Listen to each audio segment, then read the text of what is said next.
మీరు ఎప్పుడైనా మల్బరీ మలై తిన్నారా? తినకపోతే ఒక్కసారి నేను చేసినట్టు ట్రై చేయండి, సూపర్గా ఉంటుంది. ఒక ప్యాకెట్ పాలు తీసుకొని బాగా మరగబెట్టుకోవాలి. కొంచెం బాగా బాయిల్ అయిన తర్వాత కస్టర్డ్ ఒక 2 to 3 స్పూన్స్ వేసుకొని రా మిల్క్ వేసుకొని కొంచెం కొంచెంగా కలుపుకుంటూ ఉండాలి. ఒకవేళ డైరెక్ట్గా కస్టర్డ్ పౌడర్ మిల్క్లో వేసేస్తే అది ఉండలులా కట్టేస్తుంది. అందుకని మనం ఫస్టే కలుపుకొని ఉంచుకోవాలి. ఇప్పుడు బాగా బాయిల్ అయిన మిల్క్లోని మీ టేస్ట్కి తగ్గట్టు షుగర్ వేసుకోండి. నేనైతే 4 టేబుల్ స్పూన్స్ షుగర్ వేసుకున్నాను. ఇప్పుడు మనం మిల్క్ మేడ్ వేసుకోవాలి. ప్యాకెట్ మొత్తం వేయాల్సిన అవసరం లేదు. ఆ ప్యాకెట్లో నేను సగం వేసుకున్నాను. ఇంకా ఫ్రెష్ క్రీమ్ కూడా సేమ్ అంతే, ఆ బాటిల్లోని సగం వేసుకున్నాను నేను. ఈ రెండు వేసుకున్న తర్వాత మనం ఫస్ట్ కలిపి పెట్టుకున్న కస్టర్డ్ పౌడర్ ఉంది కదా, అది వేసుకొని బాగా కలుపుకోవాలి. ఆ కస్టర్డ్ యాడ్ చేసిన తర్వాత కొంచెం మిల్క్ అనేది థిక్గా అవుతుంది.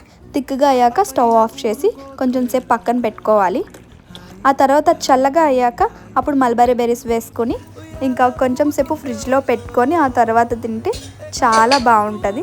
ఇంకా నేను దాంతోపాటు డ్రై ఫ్రూట్స్ కూడా యాడ్ చేసుకున్నాను. అది ఆప్షనల్, మీకు కావాలంటే వేసుకోండి, లేకపోయినా పర్వాలేదు. టేస్ట్ అయితే సూపర్ ఉంటుంది. ఒక్కసారి చేసుకుంటే మళ్ళీ మళ్ళీ చేసుకొని తినాలనిపిస్తుంది, అంత బాగుంది.